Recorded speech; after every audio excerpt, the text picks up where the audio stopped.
Assalamualaikum warahmatullahi wabarakatuh. Kami dari kelompok 5 akan mempresentasikan hasil diskusi kami yang berjudul Training dan Edukasi dalam Sistem Jaminan Halal. Kami dari kelompok 5 yang beranggotakan yang pertama Ayuni dengan NIM D1C122001, yang kedua Indri Noprianti D1C122031, yang ketiga Nora Silvana D1C122033, yang keempat, Rizky Dania Tasya, D1C122035.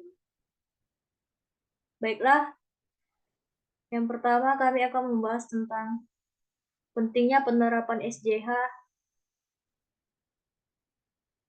dikarenakan untuk tren pasar produk halal global, perkembangan teknologi supply, chain pasar global total quality, manajemen, LPPOM, MUI adalah lembaga eksternal.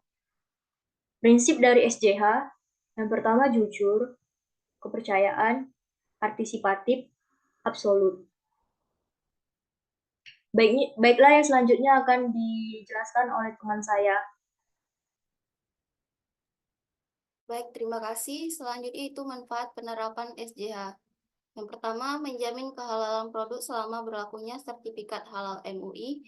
Yang kedua, timbul kesadaran internal dan perusahaan memiliki pedoman kesinambungan proses produksi halal. Yang ketiga, memberikan jaminan dan ketentraman bagi masyarakat. Yang keempat, mencegah kasus ketidakhalalan produk bersertifikat halal. Yang kelima, mendapatkan reward. Next. Definisi dan penjelasan. Kriteria, kalimat yang menjelaskan persyaratan yang harus dipenuhi perusahaan dalam rangka menghasilkan produk halal secara konsisten. Perusahaan harus menjawab kriteria ini dalam bentuk manual SJH, dokumen perencanaan, dan implementasinya. Perusahaan dapat menentukan sendiri bentuk manual dan cara implementasinya. Level pemenuhan kriteria menentukan status implementasi SJH. Kelemahan implementasi, deviasi ketidaksesuaian dari kriteria disebut kelemahan atau weakness system.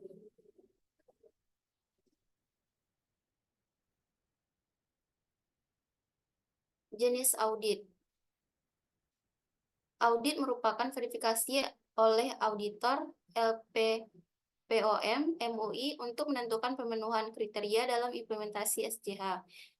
Tipe audit yang pertama itu on-site audit, yang kedua on-desk audit.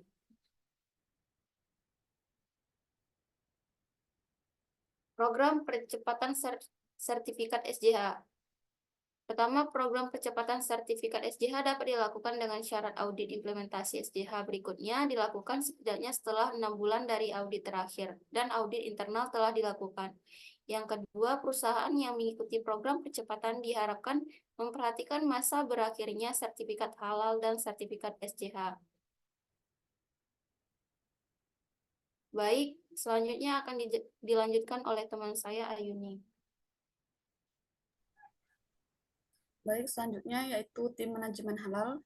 Tim manajemen halal adalah sekelompok orang yang ditunjuk oleh manajemen puncak sebagai penanggung jawab atas perencanaan, implementasi, evaluasi, dan perbaikan berkelanjutan sistem jaminan halal di perusahaan. Manajemen puncak harus menetapkan tim manajemen halal. Tanggung jawab tim harus didefinisikan dengan jelas. Tim manajemen halal harus mencakup semua bagian yang terlibat dalam aktivitas kritis. Kemudian, penunjukan tim manajemen halal harus disertai bukti tertulis, atau dapat berupa surat keputusan, surat pengangkatan, surat penetapan, atau bentuk penunjukan lain yang berlaku di perusahaan. Tim manajemen halal harus memahami persyaratan sertifikasi halal, seperti kriteria, kebijakan, dan prosedur pada HAS 23.000, sesuai dengan tanggung jawabnya masing-masing. Ketua atau koordinator tim manajemen halal sekurang-kurangnya adalah seorang manajer teknis dan diutamakan seorang muslim. Tim manajemen halal dapat berupa di level corporate atau holding dan atau di pabrik atau outlet, gudang, dan dapur. Penetapan tanggung jawab tim dapat ditulis terpisah atau terintegrasi dengan sistem yang lain. Manajemen puncak harus menyediakan sumber daya yang dibutuhkan untuk perencanaan, implementasi, evaluasi, dan perbaikan berkelanjutan sistem jaminan halal. Baiklah, kita lanjutkan pada training dan edukasi. Yang pertama, terdapat perusahaan harus mempunyai prosedur tertulis pelaksanaan pelatihan untuk semua personel yang terlibat dalam aktivitas kritis, termasuk juga pada karyawan baru. Yang kedua, prosedur pelaksanaan pelatihan dapat berisi tujuan atau target, jadwal, peserta, metode, pemberi materi dan materi, dokumentasi, evaluasi, dan indikator kelulusan. Yang ketiga, materi pelatihan meliputi persyaratan sertifikasi halal, kriteria kebijakan dan prosedur pada HAS 23000, dan disesuaikan dengan sasaran pelatihan.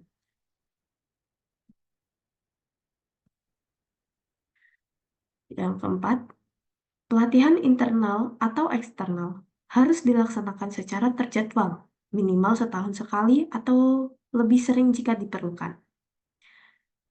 Selanjutnya, pelatihan internal adalah pelatihan mengenai HAS 23000 persyaratan sertifikasi halal yang dilakukan oleh perusahaan dengan trainer dari perusahaan sendiri.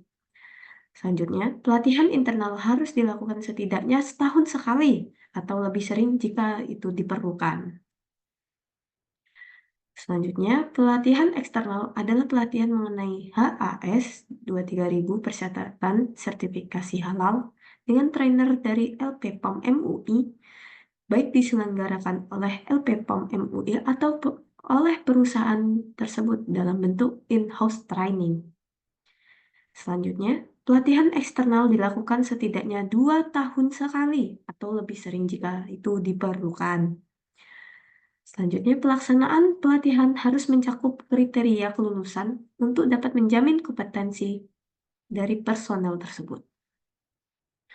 Selanjutnya, yaitu ada indikator kelulusan pelatihan internal adalah setiap peserta mampu memahami tanggung jawabnya dalam implementasi dan perbaikan berkelanjutan sistem jaminan halal.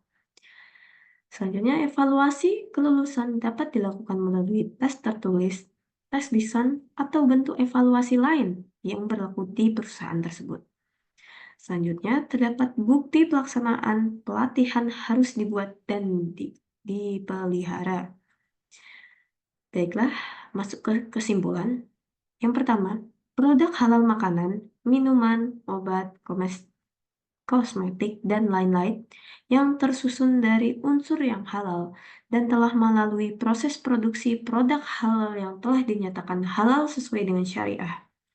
Yang kedua, sertifikat halal fatwa tertulis dari MUI yang menyatakan kehalalan suatu produk sesuai dengan syariat Islam setelah melalui proses audit yang dilakukan oleh LPPOM MUI. Yang ketiga, sistem jaminan halal suatu pengelolaan terpadu terhadap bahan, proses, produk, sumber daya manusia, dan prosedur untuk menghasilkan produk halal dan menjamin kehalalannya secara konsisten dan berkelanjutan. Baiklah, itu saja dari kelompok kami yang dapat dipresentasikan. Semoga presentasi ini dapat bermanfaat bagi kehidupan kedepannya. Jika ada salah kata, kami mohon maaf. Jika ada kekurangan, kami memohon maaf. Saya akhiri. Assalamualaikum warahmatullahi wabarakatuh. Terima kasih telah menonton video ini.